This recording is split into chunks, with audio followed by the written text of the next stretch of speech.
Hello, what is going on, guys? I am NumbNexus, bringing you guys back another Pokemon competitive moveset guide, how to use, etc., whatever you want to call it.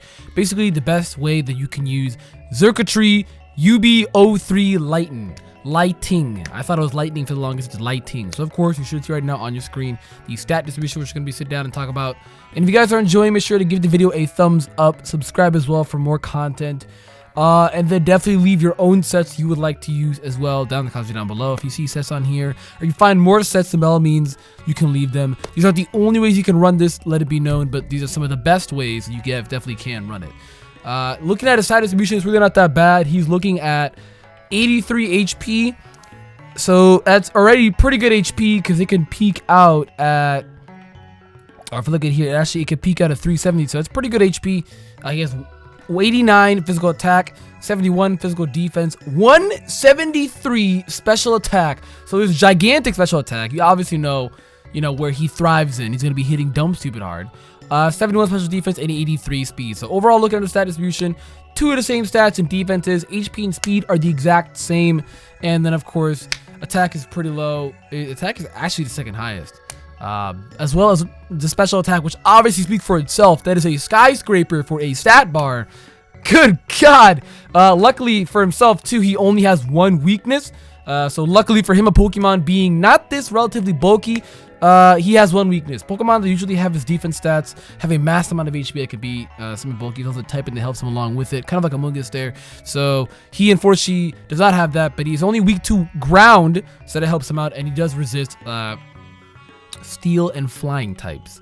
So decent resistances, I guess. Talonflame got the nerf, so I feel like him, maybe a Pokemon like this will probably prosper. I could definitely see him being in the OU meta. A lot of people just think Ultra Beasts are gonna be banned to Uber. It's all of them. That's not the case. They definitely aren't dumb, stupid, broken. I think there's like 2, maybe 3 that are like really like busted. Otherwise, like Pheromosa and Kartana, I'll talk about another video. Those wow. But let's sit down. As you be looking at the showdown part now, we're gonna talk about the first moveset. This is probably gonna be, again, like I'm telling you right now, these aren't the only movesets you're gonna see, but probably the most common ones and probably I think the best ones that are out there for him right now. This is going to be the #1 most used set for Xurkitree. I can tell you that right now, because when I was playing on the Showdown Live, the Showdown Ladder, I even used it in my Showdown video I uploaded a couple days ago. I'll leave that in the description if you guys want to watch that. But he essentially is very commonly used as Scarf. When you see a Pokemon with base 80 speed, it screams in your head. Or once you've been playing competitive Pokemon enough, it screams in your head, oh, base 80 Scarf, good Scarfer. If he's got the Sats to help it out as well, like Mamoswine, Medicham, hell, even Exodro at 88, a little higher. So he's a little higher about the 80, he's 83. So that screamed in my head immediately, oh, he'll be a great Scarf if he gets Volt Switch. And that he does. So Beast Boost, let's talk about Beast Boost first before we get into this. Beast Boost is interesting. I feel like some people may not know how it works. I'm going to sit down and talk about it. The Pokemon's highest stat is raised by 1 if it attacks and KOs another Pokemon. It's Moxie. Alright, it's Moxie. Anytime it's killing someone, a stat gets boosted up. But it is not going to be the highest base stat. It is only going to be the highest stat you chuck your EVs into. So example, 173. If you take all of this out and it's a 382 or some shit like that, well, I mean, for Xurkitree, he's always going to have special attack. It doesn't matter. But for other Ultra Beasts, it could be a better example. I could do Buzzwole, since Buzzwole is a good example. For Buzzwole, since attack and defense are like the same, if you do like max defense or some shit like max attack, but you're obviously doing something like this, where then he has 414 of defense, every time he's killing somebody, he's going to be gaining more defense. So yeah, every time he's killing somebody, he's going to be gaining more physical defense. This could be a cool set to run. Max attack, max defense could be actually pretty fun to mess around with because the HP is already so naturally high. But yeah, like I said, he'd be getting a defense boost, not an attack boost, because his defense would be the most invested one and the highest stat. At the end right here, these end numbers, the highest one. So for Xurkitree, it's always going to be a special attack. No other stat does he have right now. You could look even a minus nature here, and then a plus nature here, and max it out. It doesn't matter. Look at that. Nothing he has is going to be higher than a special attack, like no matter what you do. Like literally no matter what you do. So for Xurkitree, it's always going to be his special attack. It's always going to be his special attack. So when you see a Xurkitree, you should always know then that they all have Moxie, and every time they kill something off, they're going to be gaining that boost. So he's going to be getting a special attack boost every single time. He's basically getting a +1 special attack boost every single time after a kill. And when somebody who has this much special attack, 400 with non-modest, and then with a beneficial nature, it's what the fuck? I don't have a minus. There we go. With a beneficial nature, it'd be 489. Oh my god, and it's 445 if you want to do it like that. So that's dumb stupid. That is absolutely dumb stupid right there. He's not too fast, so it's a good way on giving him the choice scarf. You can run Volt Switch, of course, for initiative. It speaks for itself.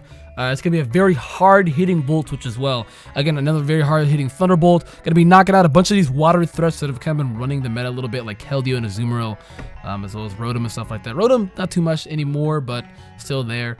Hidden Power Ice, of course, so you can get like Landorus and Garchomp and stuff like that. Two very common ground type mons, as well as Hippo.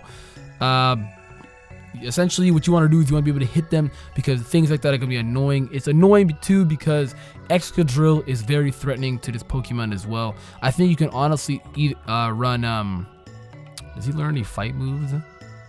No, he does not. Here's the sucky thing that sucks for him is he can be walled out by Pokemon like this set right here can honestly kind of be walled out by Ferrothorn and stuff like that.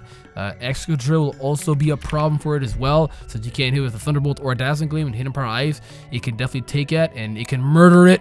Excadrill is going to be a very tough matchup for Xurkitree. Like, they don't favor at all, so like don't try and handle it, and it sucks. So I'm like, cool, maybe he can learn Focus Blast.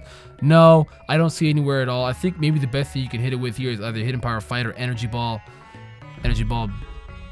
or Hidden Power Fight. Probably Hidden Power Fight, because it's actually super effective. Yeah, probably Hidden Power Fighting. So I mean, shit, you can run a mixed set too. He's got 89 physical attacks, so that's on you guys. You can sit around and mess around with it, but unfortunately he doesn't learn any reliable fighting moves, so that's like extremely unfortunate there. So taking on Excadrill and stuff like that's going to be a problem, since Excadrill is ground and steel. But Pokemon that are just ground and insert here, he can handle them a little better because of Hidden Power Ice. So like Landorus, T, one of the most common mons in OU meta, always has been. And then of course Garchomp, another very common mon. He can handle those two perfectly with Hidden Power Ice. And then of course Dazzling Gleam, so you can hit Pokemon like the dragons, I guess. Kind of scroll down here, you can hit like dragons and fighting types. And Fairy is so good. So you can hit stuff like, I guess if you don't want to lock yourself into Thunderbolt, you can kind of clean up with like Dazzling Gleams to hit stuff like Bisharp, like Breloom really isn't there, but the new now Buzzwole and stuff like that, and Pheromosa since she's down here, and etc, etc, etc. Go on and on, you know what I mean? So you could Genesect is also down here as well, so Genesect is going to be pretty problematic for this Pokemon to be fighting as well. So yeah.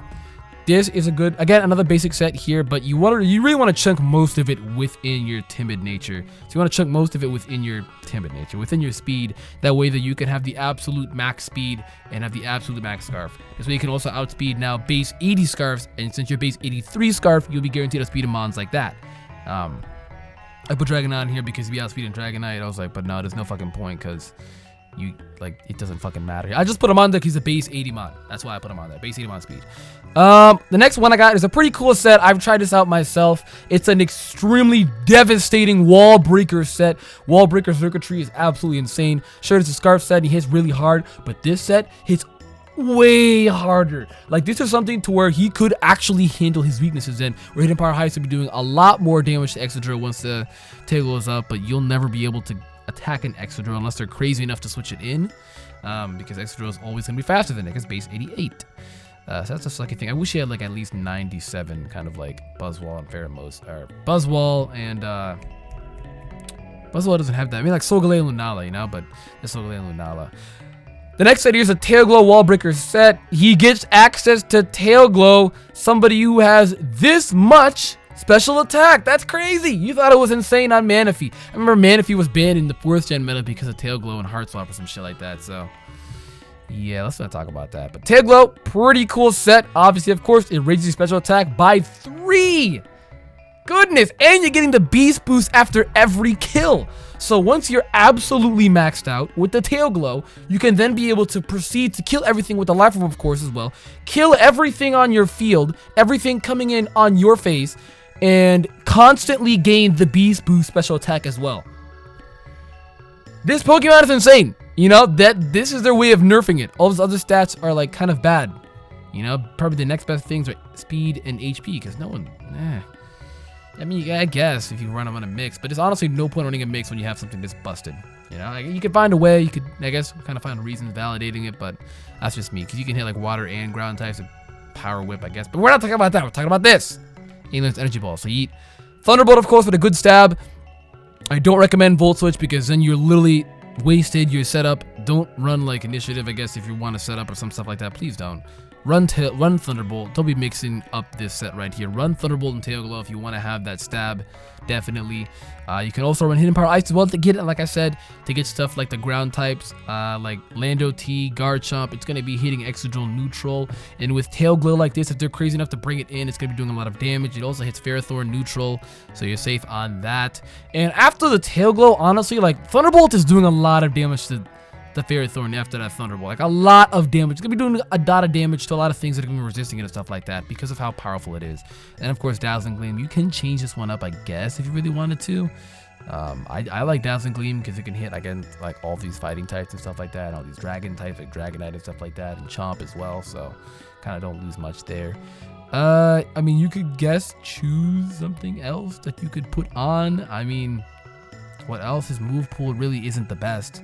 Like, his move pool is pretty trapped and limited towards his typing being electric typing and the tree grass stuff because he's a fucking tree. So there's not much you can do with him. Like, it's gonna be pretty repetitive. You see other people making moveset videos. I don't know if anyone else has done the Tail Glow set, but I'm gonna deem that. I'm definitely gonna deem that because that shit is cool, dude. And then of course the last set we have here, it's just like it's a Scarf set, except you're gonna be going with a Choice Spec set. I only did this spread just so you can be able to outspeed, base 80 mons. You could creep to get a little bit more bulk, so you want to be outspeeding that much. Like, there'd be a lot of mons which you guaranteed will not outspeed because you no longer have that Scarf. I figured, why not be able to put in a little bit more of an extra amount of investments inside of bulk with your HP. This way you can now live a little longer, take a hits from certain mons a little better, like knockoff and stuff like that, purely because of the fact that you can't outspeed some things. Now with Scarf, you can outspeed a lot of mons that are threatening towards you, but now with the specs, you kind of can't do that. There's gonna be a lot of mons that are base 85 plus that can outspeed you, and you kind of can't do anything about that, as well as base 80 Scarf mons outspeed you as well. So you're gonna have to accept your worth, put a little bit into bulk, I guess. You can run the exact same investment on the Scarf set as well. It's kind of on you. I mean, you could even be man enough and just remove all of that 24, put all of it back into there, and be man enough and run Modest and be man enough and let absolutely nothing come in as a wall breaker set again. But I like this set. I mean, I like it. You don't have to run it, but I like it. It's definitely cool to run. But it's essentially, again, like I said, it's the exact same set here, just a little bit of a different spread, a little bit more bulkier, because I like bulkier, little bit more bulkier spec sets. Take a little bit of advantage of that 83 HP. And yeah, like, this one should be hitting a lot more harder. Like, switching into this thing, like, this thing is actually very scary switching in on it, because electric typing, I think, is pretty good typing, because you only have one weakness. You only have one weakness. Regardless of your lack of resistances, you have one weakness, so it really isn't that bad. You know what I mean? Like, it genuinely really isn't that bad. But a lot of people are using Xurkitree right now within the ladder, and I can tell you right now, I think it's going to be an OU Mon. Depending on how usages go, what leaves and what could potentially stop from that leaves, and how the meta will kind of unfold, maybe a little bit higher than that. But for now, we're just going to have to find out and see where that goes. Because that 173 is like Jesus fucking Christ on wheels, you know what I mean? But then I think Black Kyurem has like 170 attack, yeah, and he's like, look at it, and he's a lot bulkier than he is with Xurkitree, and he's chilling on OU. So, but then at the same time, Xurkitree has less weaknesses, so he's weak to rocks and fairy and dragon, so yeah, priority steal moves. So yeah, that's gonna be it though, guys, for this video. Of course, if you enjoyed, make sure to give the video a thumbs up, and like I said, you can also leave your own move sets that you want to see for Xurkitree down in the comments down below if you see any sets that you commonly haven't seen anybody run. And with that being said though, guys, I'll bring you guys more moveset videos in the next upcoming days. Thank you for watching. I am NumbNexus. I'm going to get out of here. Goodbye.